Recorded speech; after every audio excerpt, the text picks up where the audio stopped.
This is the brand new iPhone 14 Pro Max, and I am in no position to buy one. However, I do know someone who could, and I managed to get my hands on it for a few days, so these are my thoughts.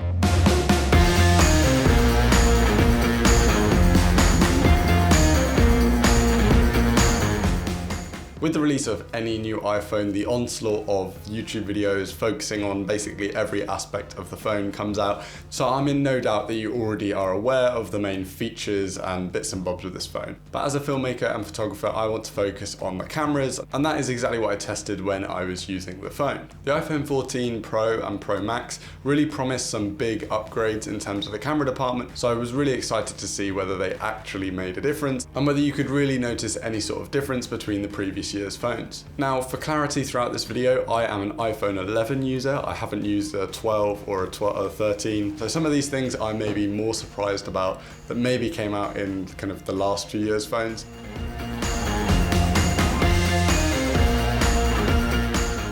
So like I mentioned, pretty much every camera on this phone has had some sort of an upgrade, some bigger than others. First off, the front-facing selfie camera. This now has autofocus. If I'm honest, I didn't know that it didn't have autofocus before. It kind of didn't really seem to be one of those things I was like, damn, I wish this had autofocus. However, it now has autofocus. Did it make a huge difference? No, I didn't really notice anything particularly different even from using my own iPhone 11 to this camera. Of course, the camera does produce better images. It's still a 12 megapixel front camera and it does record 4K. I didn't really notice anything that completely blew me out the water with this. It takes a good selfie and records good front videos, so what more can you ask for?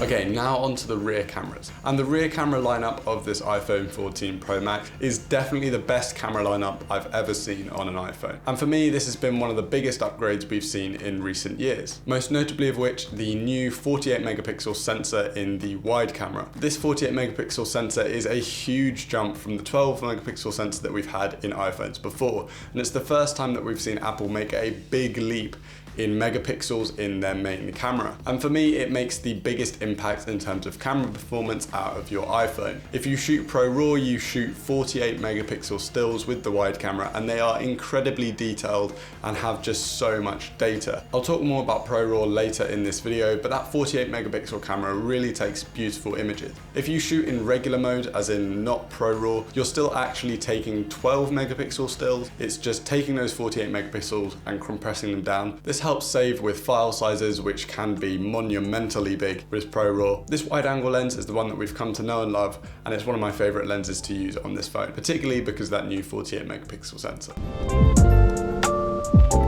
Now moving on to the ultra-wide camera. This is one of the cameras I actually use so much when it comes to my content creation and my daily usage. It's probably my most used lens because of that really wide field of view. It's great for filming yourself for stories or Instagram and TikTok reels. However, on the previous phones like my iPhone 11, it just was very soft. It never had the same performance as the wide lens. Now, there is still a difference in performance between these two lenses on the new iPhone 14 Pro Max. However, the image quality coming out of the ultra-wide lens is so much better. It's no longer as soft and kind of fuzzy around the corners. This was something I was really pleased to see because as I use that camera a lot, it's nice to see that the quality is improved as well. It's a great focal range, and if I was to own this phone, I would definitely be using that camera a whole lot more.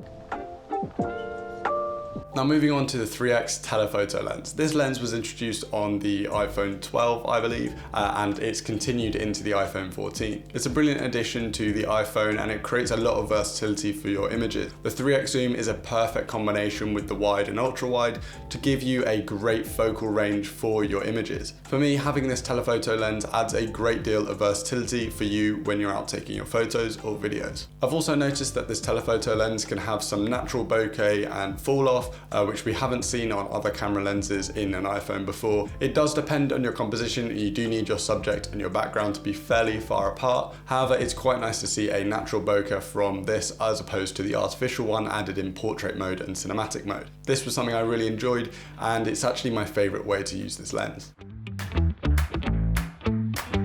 Now the photo modes. You've got your standard mode or your Pro RAW mode. Photos are as easy as ever to take on this phone. It hasn't really changed in terms of the experience of actually taking photos. However, you now have the option for Pro RAW, which has a larger impact on your photos this year due to that main wide angle camera having 48 megapixels. When you're in Pro RAW, you're shooting with all those 48 megapixels and your final image is a 48 megapixel image. This, as a result, means your file sizes will be huge compared to your 12 megapixel photos. However, all this extra data does allow you to edit and manipulate your photos a lot more. It also increases the amount of detail that's in your image and captures all of that data and retains it for your images. As a professional photographer, this is something that I absolutely love. It's great to have that detail to play around with in post if you want to add some more creative edits to your photos in software like Lightroom or even just in the photo app itself. I should note that you can't burst Pro RAW images. They actually take quite a while to take when you compare them to the standard images. This is something I can see being improved in future versions of the iPhone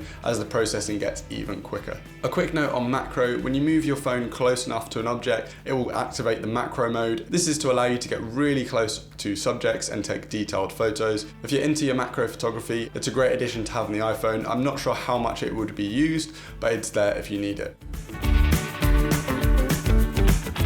Okay, let's talk about video modes. Now, the standard video mode is actually my favorite to shoot in. This is because it gives you the most natural look, and actually some of the lenses that you use, such as the 3x telephoto, can give you some natural bokeh fall off depending on your composition. The video modes have been as easy as ever, and they do produce a really good looking 4K image. You can shoot 4K 60, 4K 30, 4K 24, so you've got all of that versatility depending on what you want to shoot your film in. I was very pleased with the video that I managed to capture on this phone. I didn't have it for an extended period of time, so I couldn't test it in a large variety of scenarios. The images look great and they're very steady, and it's something I'd be very happy to work with more in the future.